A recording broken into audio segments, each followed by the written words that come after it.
looked at myself and even how I looked at our country politically. The opinions I presented were not my own, but the values of my abuser.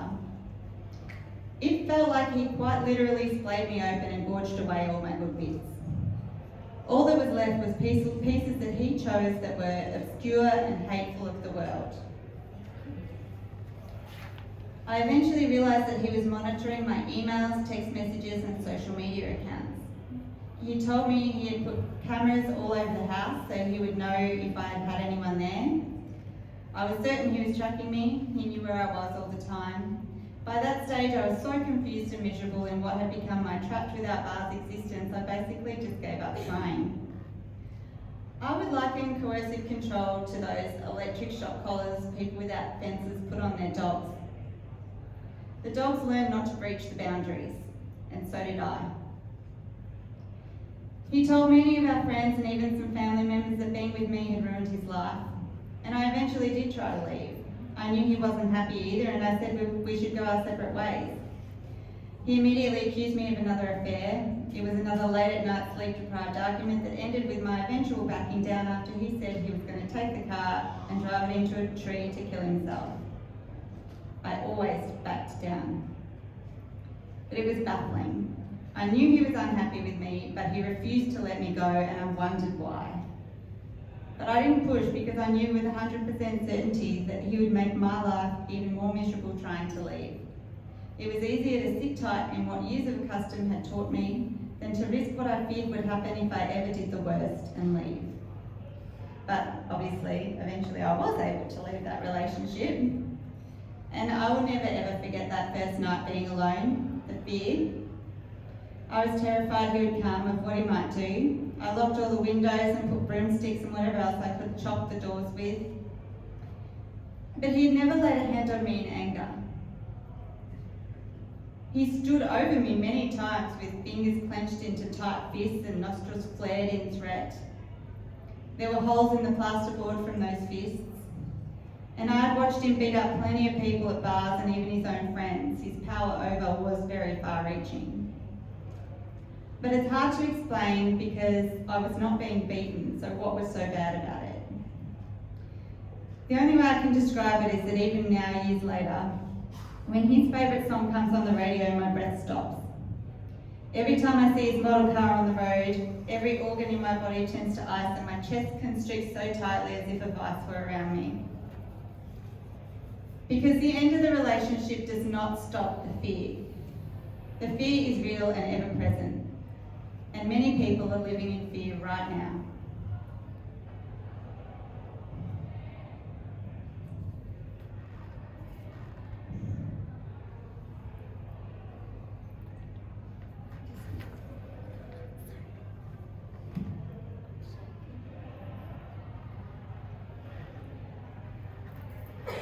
Sorry.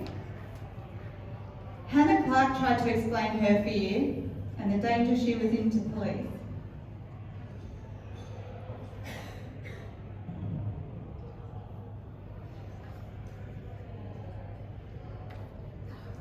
I was fine when I practiced this. Sorry.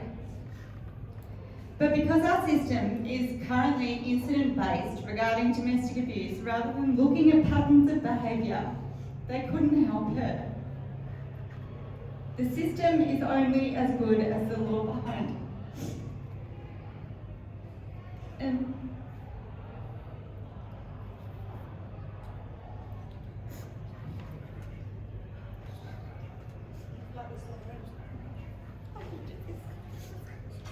we're all friends. yeah. Sorry. So proud, darling. You're doing amazing. Is my mascara running? Yes, keep telling us. I want to know the rest of the story. I'm just coming, I've got it together. Sorry. It's all good. Okay, sorry, this is upsetting though, and we should be bloody upset. We should be outraged. Absolutely. Sounds like my ex-husband, by the way. Thanks, Agnes. Fellow author down there. Okay, so the current legislation let down Hannah, and she, along with her three beautiful, adorable children, Alia, Liana and Trey, were murdered in the most brutal way by her husband that she left some 50 days earlier. There had been next to no physical violence reported in their relationship, but Hannah had reported years of behaviours describing coercive control. She just didn't have a name for it. For me, it wasn't until hearing Laura Richards speak, who's a criminal behavioural analyst, formerly of Scotland Yard, describe what coercive control is, that I finally felt validated for my ongoing problems with the trauma of having lived that way. Laura explained that many femicides have precluding patterns of coercive control, and she describes them as murder in slow motion. And she thinks they're preventable, and I agree. Part of her most vital work is educating professionals about coercive control, and a new bill has recently passed in Queensland proposing to criminalise coercive control. And the most crucial part of any implementation of new laws must include the widespread education of it. In many cases of femicide, it is said that women were assessed by police as being the perpetrator of the violence in the lead up to their own murder. A well-known and documented example of this is Gabby Petito. Weeks prior to her disappearance, Gabby and Brian, her fiancé, were pulled over by police after bystanders reported seeing Brian Laundrie punch Gabby in the face. When the police arrived, Gabby could be seen crying and beside herself with emotion on the body cam footage. She immediately took responsibility by telling the officer that she gets anxiety and OCD, and they'd had a bad morning arguing, that Brian didn't really believe in the website and blog posts she was creating. She apologised profusely, crying, and even after a lengthy period, she was inconsolable. Brian, on the other hand, was seen in the footage as cool, calm and collected. The officer identified with Brian, and they even ended up having jovial chuckles about sharing their experiences with anxious women. Gabby was noted as being the primary aggressor because she admitted to lunging at Brian, whereas he only admitted to pushing her off to calm her down. The eyewitness was not interviewed by the attending police. Brian was seen as the victim. They threatened to charge Gabby. A women's shelter even paid for Brian to sleep in a motel overnight to separate the two. And just a few weeks later, Gabby Petito was dead. Brian had murdered her. I can see how the proposed coercive control legislation is scary for some. They don't want it to be used against the innocent, and I agree. It must be implemented with appropriate amounts of education to the police, family courts, DV experts, and all the way through to the highest echelons of the judicial system.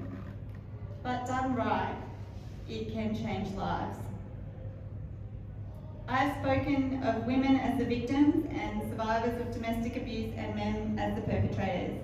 But of course there are some men who are victims and some women are perpetrators. I know that not all men are the problem. In fact, some of the most wonderful men in the planet are right here in this room tonight.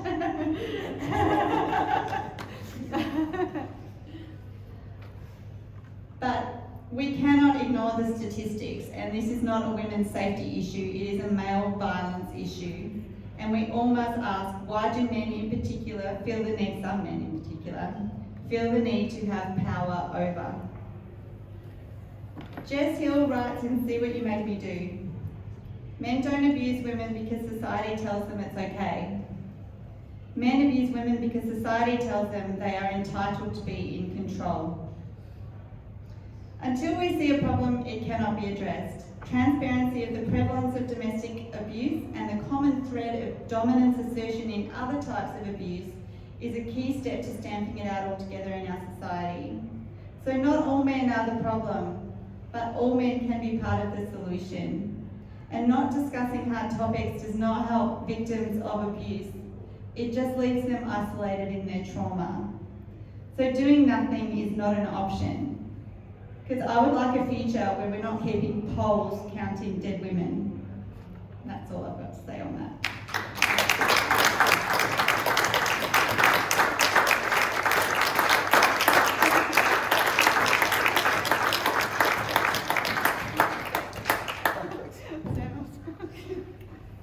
Yeah. Tough talk, but necessary. And well done, you brave kid. Oh, thanks. That's huge.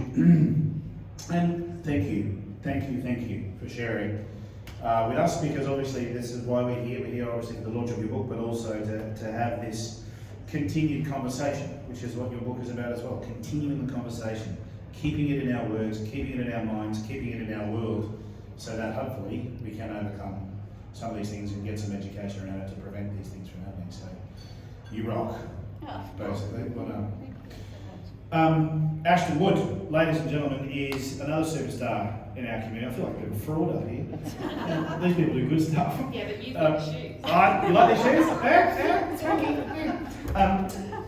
But Ashton, I met some time ago, brings a different perspective and a different concept. In fact, the very first of its kind in Australia, at least. Well, I don't know.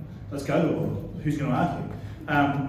Because one of the things that was identified, and I'll let Ashton tell the story, is certainly something that's pretty unique. And can I just announce at this point that Lauren has actually suggested that all the proceeds, the profits from tonight's book sales, will go to DV Safe Fund. Ladies and gentlemen, Ashton Wood, DV Safe Fund. Thank you. Yeah, it's on. Well, firstly, thank you for inviting me. I'm really honoured that you would choose to have me here today and to talk about something that, to be honest, 2 years ago, I didn't even know was a problem. I work in corporate, deal with people every day, used to spend a lot of time interstate, overseas, would be in rooms with people for weeks or months on tenders, and domestic violence just wasn't spoken about. Just didn't come up. I thought I knew one person who was a victim. I started this by accident. I literally cleaned up the house. I lived in Budrum, filled the car with goods to donate to charity, and got lazy. And thought, I can't be bothered taking up the road tonight, which was literally 3 minutes drive up the road. I'll do it in the morning. Well, that night, we went into COVID lockdown here. That was back in March 2020. And I thought, oh, damn it, I've got a car loaded with stuff and I really don't want to put it back in the house. You know, it wasn't junk, but I kind of checked it out of my life. So I thought, someone's got to want this, but who? The only person I could think of was an ex-police senior sergeant who I'd met at a Chamber of Commerce a number of times. And I knew she dealt with domestic violence, but didn't really know much more. So I rang her up and said, hey Janine, I've got a carload of stuff, where do I take it? And she said, Ashton, what I need right now are mobile phones. But I've got a carload of stuff. She goes, no, that's good, and we'll get to that. But right now, I need mobile phones. What on earth do you need those for? And she said, look, we can have the best safety and escape plan in place for people who are going through domestic violence. But if they can't get to a phone and call us, or call their support network, no one can help them. Oh my God, all right, well, I've got 2 phones in my drawer right now that are perfect. I'm just a tech geek and I love to upgrade. So here, you can have my other 2 phones. And she said, Ashton, those phones could save a life. And I went, my God, how many do you need? And she said, you'll never get me enough. So give me a number. Like I'll reach out to my corporate networks. I know we've all got phones in our drawers. And she said, Ashton, there's over 2 million victims of domestic violence. I'm like, whoa, okay.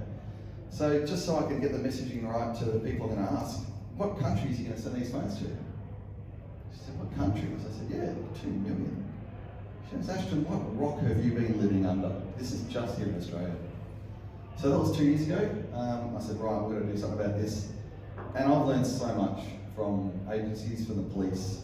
We've received over 10,600 mobile phones so far from companies, individuals, schools, everyone's getting involved. And we give them out to any domestic violence agency, any police station, any safe house, and any hospital, and they're free. People have said, you know, how do you make money out of this? Well, that's a really good question. I wish I'd thought of that before I started it. Because we started giving phones out and people saying, well, do you have charger cables for these? I'm like, oh yeah, okay. So I started asking people for old charger cables and they were intermittent and ratty, so we started buying charger cables. Then agencies said, oh, can you help us with SIM cards? I'm like, well, maybe. So I had a look around and found that LD Mobile make a $5 SIM that when you activate it, it lasts for a year with credit. All the others expire after 30 days. So if you don't put them in a cupboard and hide them, you don't want them to expire. So we started buying those. LD are amazing, by the way. I asked him, we went and begged and borrowed and got $13,000 for SIM cards. I went to Aldi and said, I'd like to buy $13,000 for the SIM cards, please. And they're like, who the hell are you? What are you doing with those? Once we'd explained it, they sent me $33,000 worth of SIM cards. And funny story, I live in an apartment in Calandra now, and so I said, yeah, if you can send them to this address, my apartment, because I thought it's a lot of money worth of SIM cards, I want to make sure I get them. Thinking, you know, they're only tiny. Well, I sent them in their retail packaging, so it was a pallet. So I was at the DV Safephone office, I get a call from the guy that runs the apartment block going, Ashton, you've got a pallet here in reception. We don't accept pallets in our reception. I go, well, God, what is it? I didn't order anything. And he said, apparently the delivery driver yelled out, it's a barbecue as he took off up the road. Oh, I didn't order a barbecue. Anyway, he had a look at the box and said, it says Aldi Mobile on it. So, long story short, we had to repack a lot of boxes. But we're getting amazing support. Like Commonwealth Bank have given me 1,300 of their mobile phones. So they heard about this program and said, wow, like we sell our old phones, but we're a bank. We've just made record profit. We're not really going to miss the $140 we might get for a mobile phone right now. So they just send them all down to us.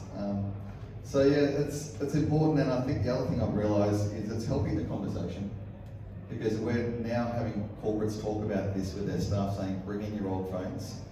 You know, we're going to donate the company phones. We're going to do staff days where they check that they've erased the phones properly before they send them to us. So they're doing it as a bit of a staff engagement day too. But what it means is they're all talking about it, and that's really important. So as I said, I'm learning so much about it. Well done on writing about this and the media about this, because every conversation is helping people realise that it happens, it's okay, it's nothing you've done wrong, it's nothing to be embarrassed about.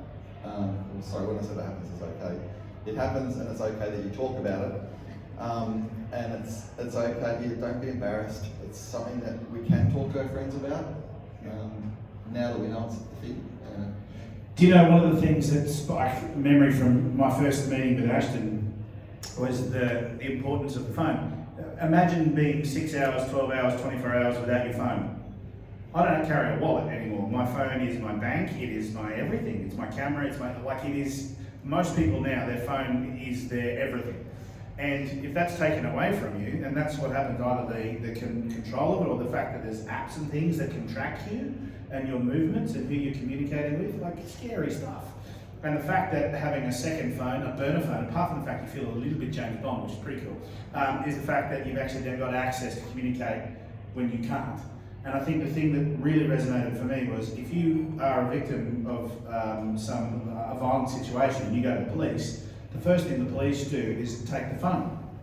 For two reasons. One, because they want everything that's in it in terms of the potential communication that's going on within that phone, but also the fact that they stop it then from tracking you because it's now with the police, which is all well and good, but now you don't have a phone.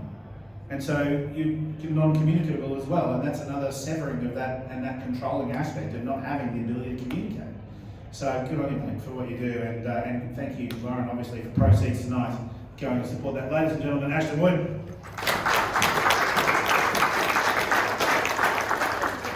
Oh, you can drink anytime you like too. In fact, we've got the room cheap, so we're going to sell lots of beer. Or wine. So just feel free. Or mojitos. Does it make a good mojito? Yeah, it does. Look at that. All right. Let's talk about the book. Now I See You by Lauren Trevan. Now, fiction? Fiction. Based on learnt and understood backgrounds and information and subject matter, but a fictional story. Launched today. When can people get it in good bookstores? Well, What about bad bookstores? I don't know. Honestly, it's an indie published book, so Yeah, but one's fine. buy tonight, or my website, or through the publisher, or it's on Goodreads, Amazon. There you go. It's on Kindle, so it's on all types of online Platforms. platforms. Well, Amazon's everything. Jeff Bezos, he's going right, isn't he? So he's doing your marketing for you, a winner. All right, so talk to me about this book. Talk to us about why should we be reading it? Why, we've got the message, we understand the background, but why is this something that you've put out? So, why have I called it Well, a lot of questions? There's a lot of questions in one there, but you in your words give us to us why this is here and why we're doing this now. So, I'll just explain a little bit of the story. It follows 19-year-old Jess. She basically takes up sailing as a sport and falls for it. She's in a long-distance relationship. Only 19, it's her first love from high school, and they're struggling in the long-distance relationship. And a much older skipper, sailing skipper, catches her eye in the sailing club.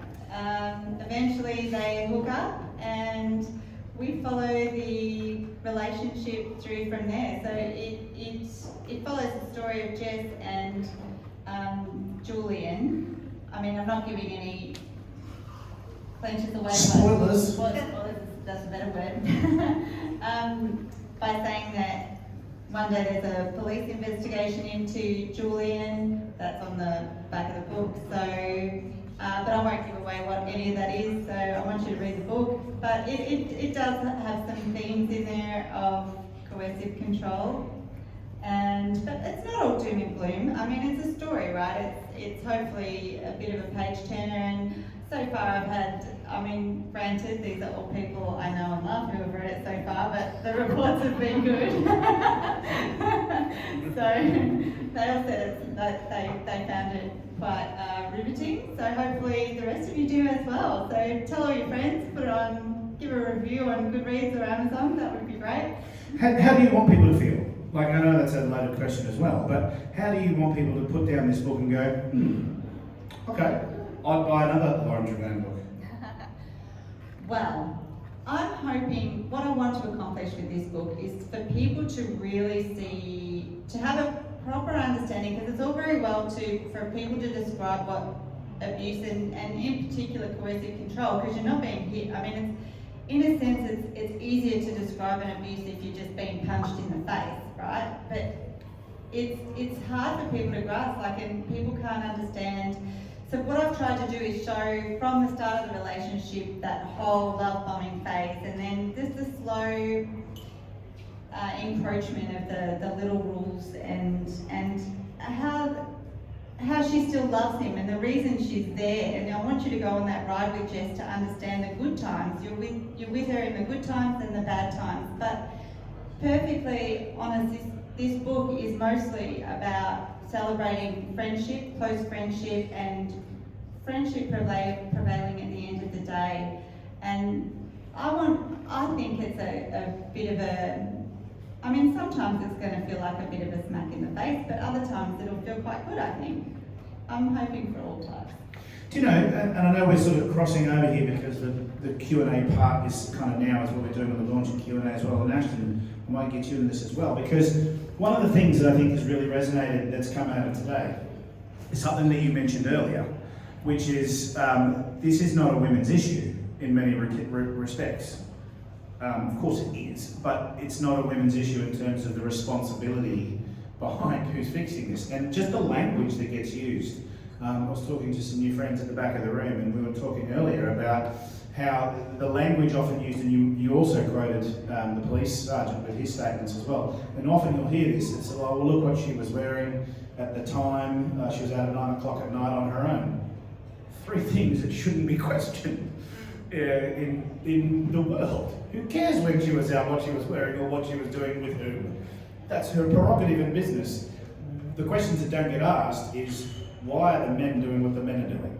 And why are we keep phrasing things as the women's issue as to why they're responsible for what's happening to them?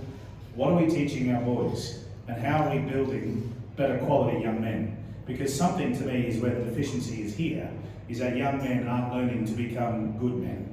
And enough good men aren't doing enough to stop the bad men from being bad men. That's my perspective. I look at it that way and go, what are we doing? And things like this are a starting point, but gee, it's the thin end of the wedge. Yeah.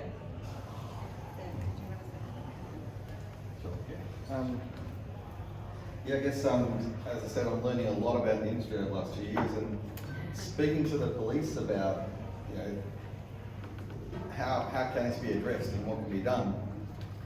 And one police officer told me that for every perpetrator, there's 3 victims.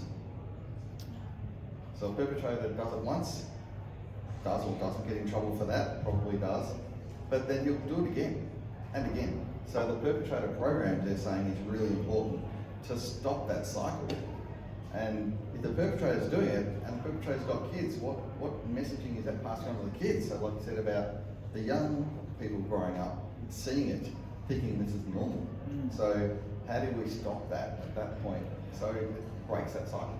And it is that education thing, isn't it? Is when we talk about how do we educate everybody. It's not, I don't even think it's a gender thing. It's just how are we specifically better to people? You know, and with respect, the whole conversation about, you know, women being the perpetrators, I get it, but that's a tough argument to make, and I'm pretty sick of hearing it, frankly, because it's not even in the radar, in the realms of things that's going on in there. So let's put some perspective onto what's happening, and let's get some actual rubber on the road. And that's why books, chats, conversations, and action is important, because it's talking about things like this and keeping the conversations going and having phones and physical things that actually make a difference, that are actually stepping towards an improved society for everyone. All right, cool. More about this book. How much is it? It's a special price tonight of $29.95. It's a good price. Because it's quite heavy. You know when you feel a book and then light, you go, that's rubbish. I would pay $12 for that. Like this one, meat on the bones, you go, I'll pay 50. So you're paying 30, that's good. If you get it online, it's $32.95. Why is it more online? I don't set the price. Oh, okay. The publisher. This is awkward question time. Let's not talk money. Okay. I don't set the price. But yeah, it's a great deal. It took me a long time to write. So. Now you said you wrote 1,300 words and you've knocked it back. Sorry, 130,000. Is that right? Mm-hmm. And they've knocked it back. 300 were just not good words. It was 30,000 I knocked back. Just through the editing stage. Is that hard? Like when you there's 30,000 of my babies. At first it was, yeah. Well, that's one of the writing, common tales that they say. You've got to be prepared to kill your darlings, they say. And but once I got into it, I was quite good at just selecting a whole page and going delete, and it felt quite good. Okay. Yeah. Because I was the opposite at school. I'd stretch them over pages and make the font really big because I never wrote enough. Another 10,000, bite me. But you had to lose 30,000. Okay, so was there in the 30,000 that you lost, was there anything critical to the story? Clearly not. But there's a stuff there that you go, a bit of a dog. I love the bit of the dog. There was stuff in there that was probably not integral to the plot, that was just a bit of fun. So, but you've just got to be, when you find you're collaborating with, because you send it off to an editor, and the editor comes back with everything that they want, and they've got comments on all of this stuff, and it really feels like a red pen to the heart. It does. It's like someone's, they said it was good, and then it's actual crap. Yeah. Start questioning yourself. Oh, you question yourself all the time. I still question myself. It still might be rubbish. You all might be sitting there and telling me, oh, it's really good, Lauren. I couldn't put it down, but it could be crap. No, it's This is where we sell it, Lauren. This is not an honest session. So, are we looking at this as a novel, or is this something that you, are you hoping this to be like an information thing, like a resource for people who are in similar situations to take it? Like, is it going to go in the resource section of the library, or is it going in the entertainment and drama section, novel, fiction, non-fiction? It'll go in contemporary fiction, but / women's fiction more so. But I believe some men would enjoy reading it. It basically, I do believe this book can help someone. I know that I'm a big reader, and when I'm going through something, I look for things that I'm going through and want to read, like, you want to ingest all that, and it makes me feel better. So I did want to create the book for not just to help other people, but I guess it helped me as well by writing it. And to be honest, I've found now what I want to do for the rest of my life. I just want to chuck this one away now and start my next one. Oh. What's it about? The new one. Oh, do you really give that away now? I don't know, do you? I've never done one of these, but I actually have. No, you give a tease. Certainly give a tease. You let us know what it might be about. Well, it's going to be a lot lighter, in the vein of Bridget Jones, I think, but of a nurse, really. That's what I am. My Okay. whole life has been in nursing. Don't give any more. Don't give any more. That's enough. Just That's leave it, it there. yeah. So It's a I'm nursing nurse Bridget by Jones. trade, and now I'm right. You tease. He's still a little bit. He's back up the pedal. Ashton's also writing a book about how to shop at Aldi, which is great. And I'm going to tell you, I agree, because I never even knew I wanted snow goggles till I was there. And trombone, can't play it, but got two because they were cheap. All right, so if anyone needs a trombone, I got a spare. $40. Okay. Finally, let's wrap this up with last conversation from you, last word from you. Actually, Ashton first, then you. Ashton, I think as blokes, as men, as sunny coasters, yeah, we're blind to a lot of the stuff that is going on, but it also makes you question your own relationships too. You know, do I monitor these sorts of things? Do I do this? Am I guilty of these sorts of things? Are there people out there that are vulnerable to this? Am I, and you need to ask those questions. You need to look in the mirror and say, do I fit this picture? And then you've got to look at yourself and say, well, do my brothers, do my family members, do my friends? You know, when you're out with the boys, what are the boys doing? And are they being respectful? And are they part of the problem, or are they part of the solution? And I think with everything that we're looking at, I think there needs to be that level of scrutiny, and that's why your book is so important, because even the conversation around it is making that thought process in my brain, and I'm not very smart.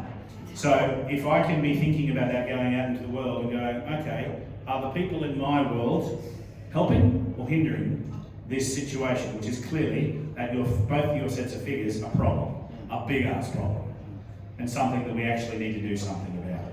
Are you seeing that as well with the work that you're doing, that baby steps are making large improvements? They certainly are, and there's a term I'm hearing a lot, bystanders.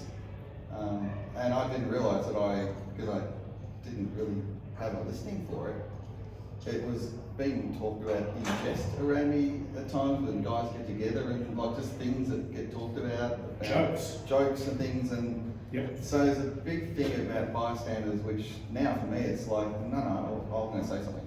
Like that's not cool. Yep. Don't say that. Don't say it like that. So I think it's important if we just do that, if we just hold other people to a bit of a higher standard about, you say it as a joke, but is that really a joke? There's better jokes like that, like what happened to the snowman in summer, you melted, it's come up with stupid jokes. What do you call a snowman with a six-pack? What? An abdominal snowman. There you go, see? No, not funny. Yep, we can test it out. Won't use it tomorrow. Thanks for that one tomorrow. No. Last word to you, Lauren. The final thing I wanted to mention to you and reference, I suppose, is the fact that everybody knows somebody that's embroiled in a situation nowadays. You're right, Ashton. There was a time that we knew nothing, we knew nobody, and it was kind of like cancer was that thing that you'd hear in the community where someone might have had cancer once, and it was like, oh, did you hear such and such had cancer? Oh, it's sad. But it didn't really impact you directly, like the shark story in WA, same thing.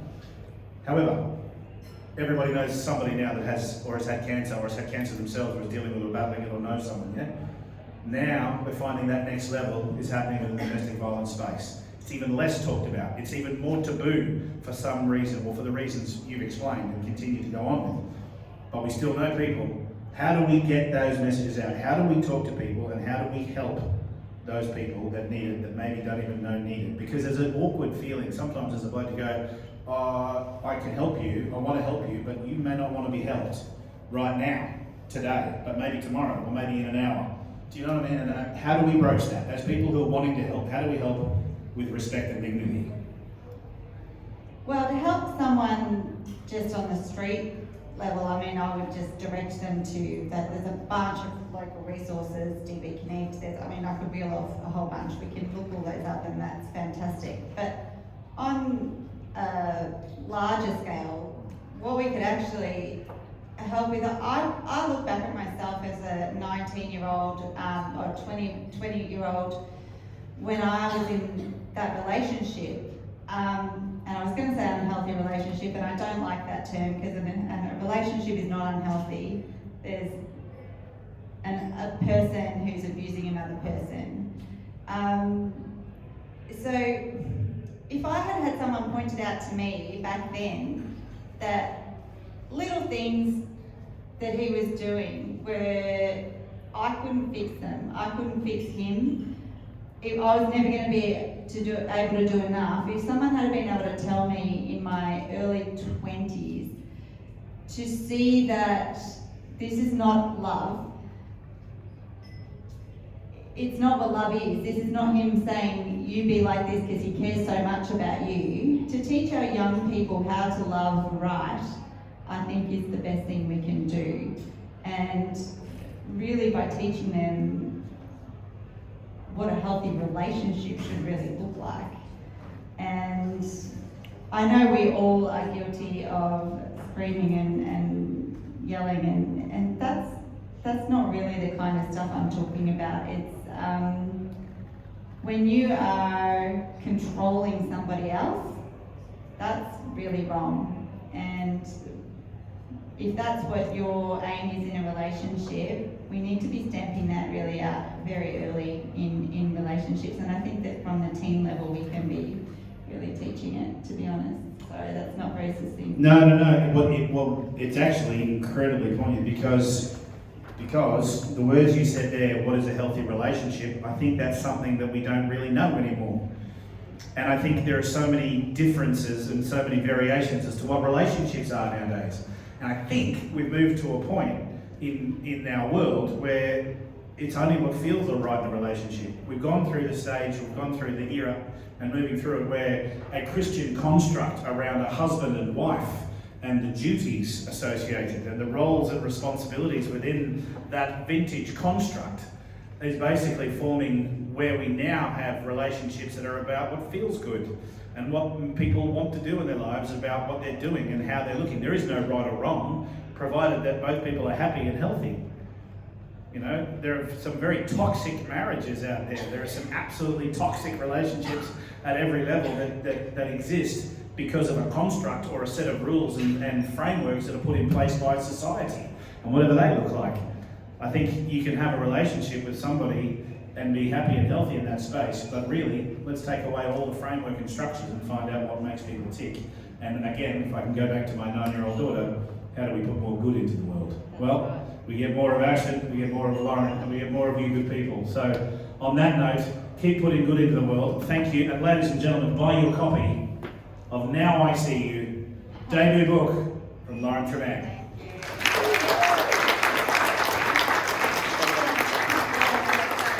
Take it out. Ashton Wood, TV Safe Lauren Tremaine. Now I See You.